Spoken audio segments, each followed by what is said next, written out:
evening, I'm Sonia Kaliselvam and this is KiniNews. An Umno leader has responded to the announcement from PAS on Zahid Hamidi's brother joining their party.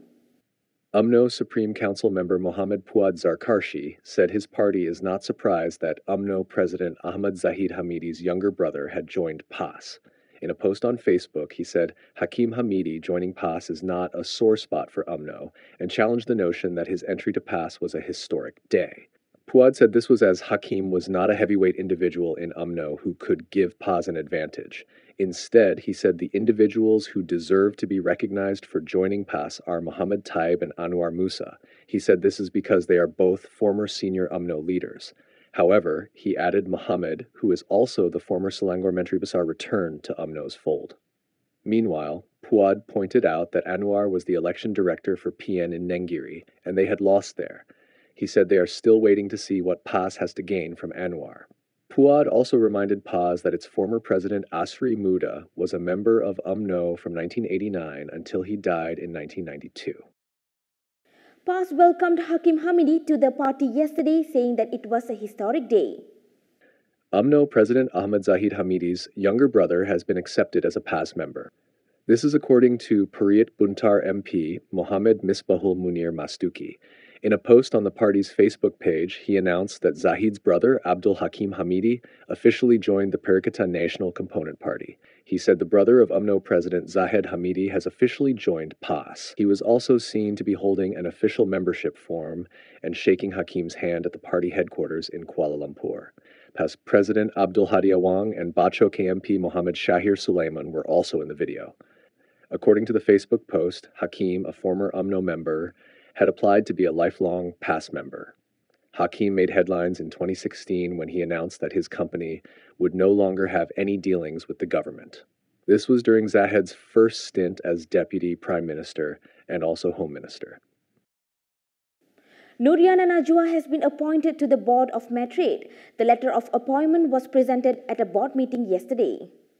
Former Prime Minister Najib Abdul Razak's daughter, Norana Najwa, has been appointed to the Malaysia External Trade Development Corporation Board of Directors. In a post on Facebook last night, Matrade chairperson Rizal American Nain American said the appointment letter was presented at the Board of Directors meeting yesterday.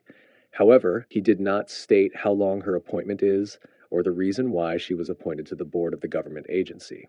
In his post, Rizal said Norana had taken an anti-corruption oath yesterday alongside two other board members, Hairil Yari Yaakob and Mastura Abdul Karim.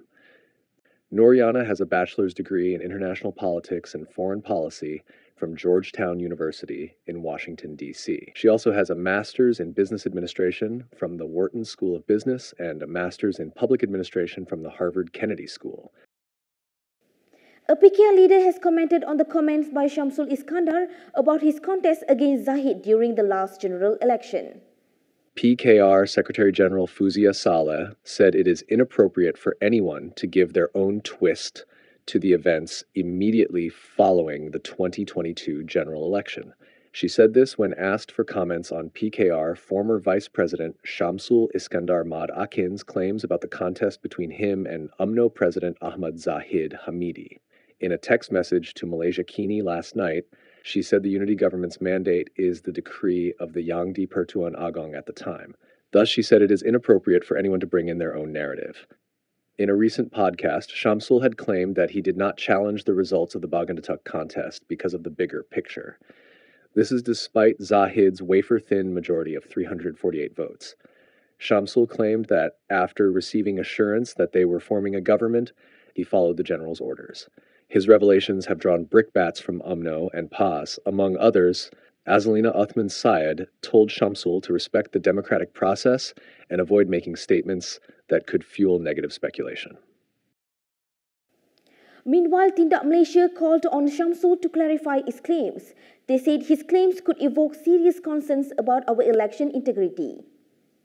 Electoral reform watchdog Tindak Malaysia has called on Shamsul Iskandar Akin to clarify claims that he was instructed not to pursue a recount of the results for the Bagan Datuk seat in the 2022 general elections.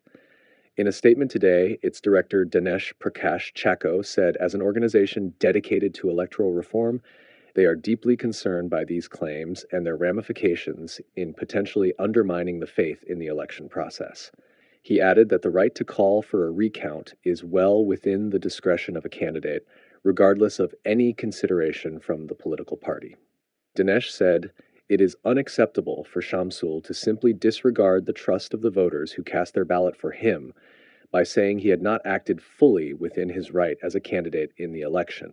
This is regardless of the political considerations he was facing."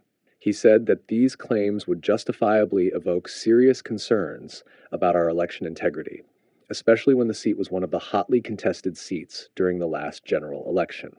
He added that failure to address the claims properly may further contribute to the erosion of trust towards the election process and political fatigue among the general public. Dr. Mahad has been warded at the National Heart Institute. His case against Zahid Hamidi has been postponed to October 29th.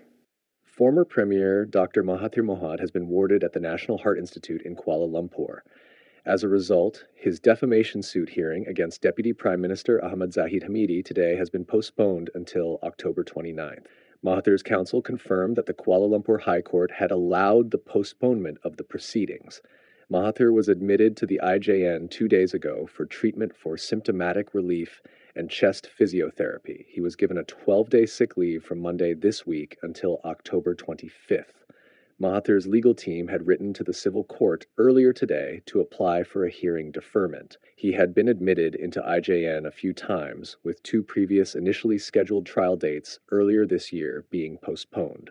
Mahathir's suit was over an allegation of the existence of an identity card bearing the name Mahathir Anak Lelaki Iskandar Kuti. That is all from me today. For more stories, you can go to kinitv.com. You can also follow us on Instagram, Twitter, YouTube and Facebook for the latest news updates. I'm Sonia Kariselvam. Thanks for watching.